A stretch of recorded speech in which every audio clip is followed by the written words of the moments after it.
শুরুতেই একটা ছোট্ট প্রশ্ন করি, শেষ কবে সোনার দোকানে গিয়েছিলেন? কিংবা জাস্ট কৌতূহলবশত গুগলের সোনার রেটটা আপনি চেক করেছিলেন? যদি গত কয়েকদিনের মধ্যে কিংবা কয়েক মাসের মধ্যে করে থাকেন, তাহলে আমি আপনাকে এটুকু বলতে পারি, আপনার চোখ কপালে উঠে গেছে। হ্যাঁ, 2026 সালে যা হতে চলেছে সেটা আমাদের কল্পনার বাইরে। কারণ আমরা ছোটবেলা থেকে আমাদের বাড়িতে মা কাকিমাদের মুখে একটাই কথা শুনে বড় হয়েছি, সোনা হলো বিপদের বন্ধু, তাই না?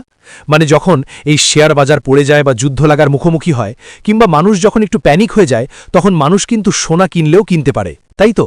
এটাই আমরা জেনে এসছি বা জানছি। কিন্তু 2026-এ আজকের দিনে দাঁড়িয়ে একটু ব্যাপারটা খেয়াল করে দেখুন তো। হ্যাঁ, আমি আপনাকেই বলছি, এখন বর্তমানে এই কোভিডের মতো কোনো প্যানিক নেই, তাই না? হ্যাঁ, জিওপলিটিক্যাল টেনশন আছে, একটা চারিদিকে একটা যুদ্ধ হওয়ার একটা সংলাপ চলতে আছে, কারণ আমেরিকা কিংবা আপনি দেখতে পাচ্ছেন ইরান কিভাবে সব চলছে। কিন্তু গ্লোবাল মার্কেট কি পড়েছে? না। শেয়ার বাজার কি অল টাইম হাই হয়ে গেছে? না, সব একই রকমই আছে। কিন্তু সোনার দাম এত রকেটের গতিতে বাড়ছে কেন? এটা কি আপনার মাথায় কোয়েশ্চেন এসছে? এই কোয়েশ্চেনের উত্তর আপনি পাবেন এই ভিডিওতে।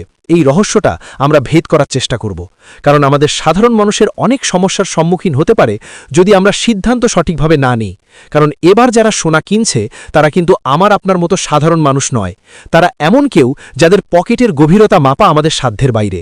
আর তারা সোনা কিনছেন ভয়ের জন্য নয়, তারা পাওয়ারফুল কিংবা ক্ষমতার জন্য।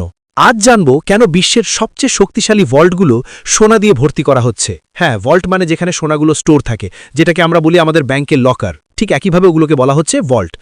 2010 সালে যেখানে মাত্র 20% সেন্ট্রাল ব্যাংক সোনা কেনায় আগ্রহ ছিল, আজ সেটা বেড়ে 50 থেকে 70% হয়েও গেছে। এটা আমার কথা নয়, আপনি গুগলে সার্চ করলেও দেখতে পাবেন। ভিডিওটা যদি আপনার চিন্তাভাবনায় একটু হলেও সাহায্য করে থাকে, তাহলে এই ভিডিওটিকে লাইক করতে একদম ভুলবেন না, এবং এই ধরনের গভীর বিশ্লেষণের জন্য আমাদের এই চ্যানেলটিকে সাবস্ক্রাইব করুন। কারণ আমরা এই চ্যানেলের মাধ্যমে চেষ্টা করি আপনাকে পার্সোনাল ফিনান্স, মানি ম্যানেজমেন্ট নিয়ে সবসময়ের জন্য ভিডিও দেওয়াতে। সরকারি সুরক্ষায় সোনা কেনার কথা ভাবছেন? আপনার সাধ্যের মধ্যে আমি কয়েকদিন আগে এই চ্যানেলে এই ভিডিওটি আপলোড করেছিলাম, আপনি এখানে দেখতে পারেন। এখান থেকে আপনি অনেক কিছু নিয়ে নতুন জানতে পারবেন। যদি না দেখে থাকেন, এক্ষুনি ক্লিক করুন, ওখানে আপনার সঙ্গে দেখা হচ্ছে এবং কথা হচ্ছে। ভালো থাকবেন, সুস্থ থাকবেন, নমস্কার।